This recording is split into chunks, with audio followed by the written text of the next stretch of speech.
Que como decía la semana pasada, es un hombre talentoso de las bases de Creo y que ha logrado estar, Ramiro, amigos que nos ven en el I99 TV, en I99 TV, en el arroba I99, nos pueden sintonizar en el arroba, en cualquiera de las radios, Radio 99 o en el 98.9, ha sobrevivido, digámoslo así, a tres ministros, a nuestro querido amigo, que Dios tenga en su gloria, César Monge, a la ministra Alexandra Vela, y ahora está trabajando en el mismo ministerio con Francisco Jiménez. Nos referimos a Homero Castañer. Alberto, Ramiro, si quieren comenzar ustedes, para no serlo yo, por favor, si quieres comenzar tú con nuestro amigo a quien saludamos, y pues adelante. Él está en todo el tema, imagínate, en el ministerio del viceministro del Interior, por favor. Homero, buenos días. Ramiro Cepeda le saluda.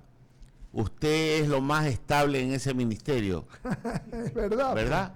Usted es lo más estable, así que con usted podemos hablar de principio a fin. Primero quiero que me confirme si nos está escuchando de manera adecuada. Muy buenos días, un gusto saludarles a todos ustedes y compartir esta mañana este diálogo. Homero, yo he conversado esta semana con alguna gente de gobierno muy cercana a la presidencia y la lectura que tienen es muy diferente a la que tenemos acá desde la calle. Sienten que esto no está llegando a mayores, sienten que esto no puede tener unas consecuencias terribles y quien ha vivido, Eduardo y yo, a mí me tocó vivir de cerca la caída de Bucarán, era secretario privado de Rosalía Arteaga, conocí perfectamente eso, he conversado con actores de dos caídas, con el ministro Vladimiro Álvarez sobre la caída de Bucarán, de Maguat, y con el mismo coronel Gutiérrez sobre su propia caída, y a quien lo vamos a tener después aquí. Yo veo esos ingredientes, Homero, ojalá me equivoque, yo veo esos ingredientes y resulta que la lectura que se dice de parte del estamento político ejecutivo de la presidencia es una lectura diferente. ¿Cuál es la suya, Homero? Bueno, reiterándoles el saludo, efectivamente han sido días difíciles, días complejos, en donde esta paralización definitivamente le hace daño a todos los ecuatorianos. Ese enfrentamiento en las calles, ya no diría solo enfrentamiento, cada minuto que pasa se arriesga la vida de las familias, de los manifestantes, de la fuerza pública, enfrentamientos muy violentos y por otro lado pérdidas millonarias por paralizaciones que no permiten un correcto desarrollo de las actividades diarias. Y esas pérdidas millonarias no son para el presidente, para los ministros, son para el campesino que no puede sacar la leche a su centro de acopio, para el campesino que no puede llegar con su cosecha al mercado. Veía un video de hace 2 días en San Miguel, acá en la provincia de Pichincha, en que una señora le decía, retirando las piedras a un manifestante: vos no me vas a devolver el trabajo si no llego a trabajar. Aquí el centro histórico de Quito, centenares de negocios cerrados. Había una señora que vende frutas, y ayer que salimos unos instantes a saludar con la fuerza pública, la señora sacaba la fruta podrida, dañada. Eso es lo que está pasando en el país. Y más allá, más allá de los daños que se hacen, las soluciones solo se enmarcaban en el tema del diálogo, que es una herramienta inagotable en la democracia. Yo no subestimo absolutamente las manifestaciones y movilizaciones, no se las puede subestimar. Usted mencionaba, muchas de ellas pueden ser legítimas, muchas de ellas responden a problemas estructurales de años. Por ejemplo, en uno de los pedidos de la CONAIE se refiere al Instituto Ecuatoriano de Seguridad Social, que viene arrastrando un problema de décadas atrás. Y para eso hay que sentarse, para eso hay que tener la posibilidad de un escenario de construir en conjunto consensos, pero para sentarse a, a dialogar, porque tal vez de las palabras más escuchadas en estos días ha sido paro y diálogo. Para establecer un diálogo hay que tener voluntad. Si no hay la voluntad para llegar a consensos, a acuerdos, si se ponen condicionamientos, imposiciones, definitivamente no hay la voluntad para dialogar. Y cada minuto que pasa, repito, están en riesgo vidas de ecuatorianos enfrentándose en las calles del país. Mi pregunta iba por otro lado, pero entiendo que no me la quiera contestar. Vamos a otro asunto. El problema es político. Este problema ya no es económico, este problema no es de otra índole. Y mucho de este paro hay una responsabilidad del gobierno nacional por la lentitud con la que ha operado, porque se le ha dicho que ese ministro de Economía más parece gobernador del Fondo Monetario Internacional, que se ha trabajado para la foto de un presupuesto idóneo para poder obtener recursos, cuando administrar es una cosa y gobernar es otra muy distinta. Y ahí se han olvidado de que esos números, de que esas cifras tienen rostros, tienen familias. Ya el tema de la vacunación fue un éxito administrativo, fue un éxito de la diplomacia en este gobierno es impecable. No hablemos de lo que han hecho bien, que sí hay cosas que se han hecho bien, pero por lo que han hecho mal o por lo que se han demorado en hacer, es que está sucediendo lo que está sucediendo. Rectificar ahora es más complicado. En estas instancias lo que les toca es dos caminos: o ceder o poner mano dura a lo que está sucediendo. Porque el diálogo se necesitan dos, y ya vemos quién no quiere hablar. Bueno, pero es que la posición de ciertos líderes de la Confederación de Nacionalidades Indígenas no representa lo que muchos líderes valiosos indígenas que han tenido contacto con nosotros nos han expresado, esa voluntad de llegar a acuerdo. O sea, líderes que nos dicen, bueno, ya basta, o sea, aquí, ¿esto en qué va a terminar? No puede ser posible que haya decenas de detenidos, que haya centenares de heridos y ya fallecidos. Ese derramamiento de sangre no es justo para el país.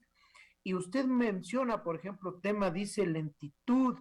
Mire, yo le quiero decir, quisiera que lea la contestación, esas 17 páginas a la CONAIE.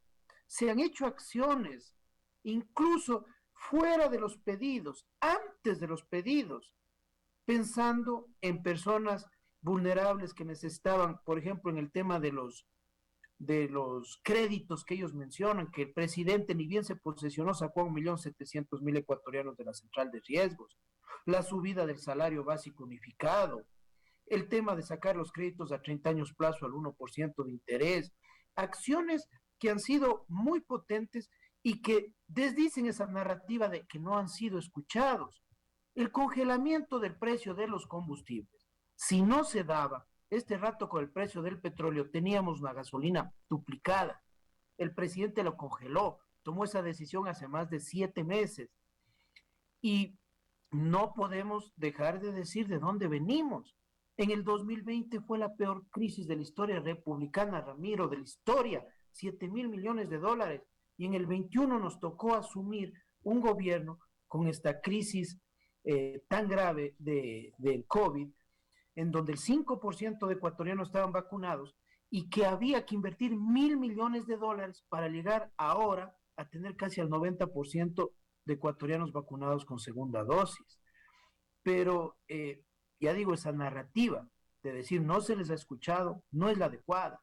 El presidente Homero, esto les no es una... 2 veces a ISA y a los indígenas en el Palacio de Carondelet. Homero, dijo, trabajemos, hagamos una comisión, y ellos nunca quisieron poner un delegado. Esta no es una cuestión de una narrativa sí, otra narrativa no. Así como se puede decir que el señor Issa no representa los verdaderos intereses de la clase indígena, muchos políticos podrían decir el presidente Lasso no representa los intereses de la clase política de muchos sectores de los ciudadanos. Pero ambos fueron elegidos, pero ambos fueron elegidos en sus instancias por clases democráticas, por medios democráticos, y por tanto a ambos hay que respetarlos. El uno en el ejercicio de su función y el otro también. El uno con 800 votos de las diferentes confederaciones y nacionalidades indígenas, y el otro por casi 6 millones de votos. Sí, vea, yo no voy a discutir de la legitimidad de origen de cada uno. Estamos hablando de la legitimidad en el ejercicio. Y hay que legitimarse en el ejercicio, y eso es lo que estamos discutiendo, Homero Castañer. Y resulta que ¿dónde están los errores del gobierno? Porque si hubiera tenido solo aciertos, discúlpeme, no estuviéramos viviendo esto. Absolutamente de acuerdo, absolutamente de acuerdo. Pero para lograr un escenario de gobernabilidad, se tiene que también tener responsabilidad de otros sectores políticos. Y es irresponsable generar un escenario de violencia, de enfrentamientos, de paralización, de pérdidas millonarias, de pérdidas de vidas a nivel del país, sin quererse sentar a dialogar en una agenda de trabajo y querer imponer, dejando un listado de pedidos, y si no me atienden, sigo paralizando el país. Verónica Landeta, por favor. Viceministro Castañer, buen día. A ver, yo sí quisiera hablar si hay un rayo de luz definitivamente en esto de los planteamientos que ha hecho tanto el un lado como el otro. Acabamos de ver al ministro Carrillo pues dar toda una evaluación y un balance de las manifestaciones, y definitivamente pues el Ecuador pierde, estamos con un saldo en rojo, demasiado vandalismo. Tengo el reporte de la gobernatura del Cañar, ahí está Willow Rivera, y él se ha sentado a conversar con el sector de los indígenas en Cañar. Él definitivamente los ha recibido en la Casa de la Gobernación y pues ha tratado de tender puentes. Quizás definitivamente podamos comenzar a tender puentes, no digo generalmente, no solamente con el tema de ISA, de Leonidas Issa, sino con el resto de grupos que también son parte de la CONAIE. ¿Podríamos por ahí quizás tender puentes? ¿Cuál es la estrategia realmente del gobierno? Bueno, nosotros no hemos cerrado las puertas a absolutamente nadie. Lo que usted menciona es un buen ejemplo, la gobernación del Cañar, en donde no hubo una sola bomba lacrimógena, en donde hubo un diálogo franco con una manifestación de casi 4.000 indígenas y el gobierno nacional en su representación con el gobernador Rivera. Y eso es lo que tenemos que emular. O sea, 47 años ha habido un subsidio a los combustibles. ¿En qué ha cambiado la situación de la ruralidad del país? Conversemos de los temas realmente que pueden mejorar. Le oía a Ramiro al comienzo, decía, no sé, eso es por no haber escuchado al sector indígena. Conversemos de esos temas. Veamos el tema proyectos de riego, el tema de insumos agrícolas, el tema de cómo mejorar las cadenas de comercialización, el tema de vialidad hacia los sectores rurales. Y en eso muchos líderes que han tenido acercamientos y reuniones con el ministro Jiménez, personalmente a la cabeza no por esta coyuntura, sino en un ejercicio cotidiano de tener acercamiento con diferentes grupos, se han ido avanzando.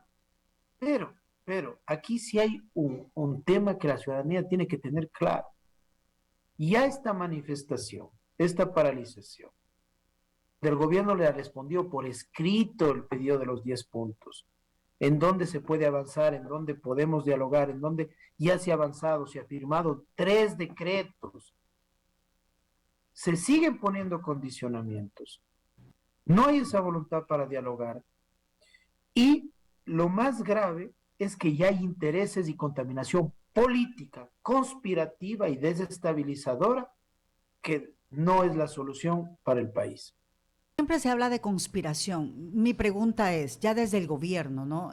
Tratar de agotar hasta la última instancia, de comenzar a conversar, no solamente con Leonidas Issa, sino con el resto de estos grupos que también es parte de esas confederaciones. O sea, tratar de comenzar a tender esos puentes, no solamente con ese grupito que se visualiza, sino con los otros más que yo sí creo que deben querer continuar trabajando, porque usted sabe muy bien que paralizado en un país todos perdemos. Ahora, ¿cuál es la vía? ¿Hacia dónde vamos? ¿Cuál es la salida? Los ecuatorianos en general necesitamos respuestas, ¿Qué es lo que ha previsto el gobierno? Más allá de haber presentado este pliego de peticiones y de puntos para poderse sentar a dialogar. ¿Hacia dónde más vamos a ir? ¿Cuál es la vía? ¿Ya han analizado eso? Así es, ayer el ministro Jiménez casi a la madrugada, en un video en los canales oficiales del Ministerio de Gobierno, pide que el día de hoy, 22, nos sentemos a dialogar. No puede esperar el país más. No se trata de que necesito estas acciones para una asamblea, para tomar las decisiones que quieran las bases, porque hay que entender algo que ha complicado esta interlocución, Verónica. La Confederación de Pueblos y Nacionalidades Indígenas está conformado por un consejo de gobierno que representan a diferentes pueblos y nacionalidades, y cada uno de ellos en su región y territorio a otros pueblos y a sus bases. Así es, y lo sabemos. Entonces, eso ha complicado la interlocución, las decisiones, no es una sola persona que toma la decisión, son decisiones colectivas, pero el país no aguanta más. Llevamos prácticamente 2 semanas de paralización, y nosotros, si el día de hoy ellos aceptan sentarnos, no importa la hora, no importa el lugar, estamos dispuestos a hacerlo. Ya, y si no, viceministro, y si no.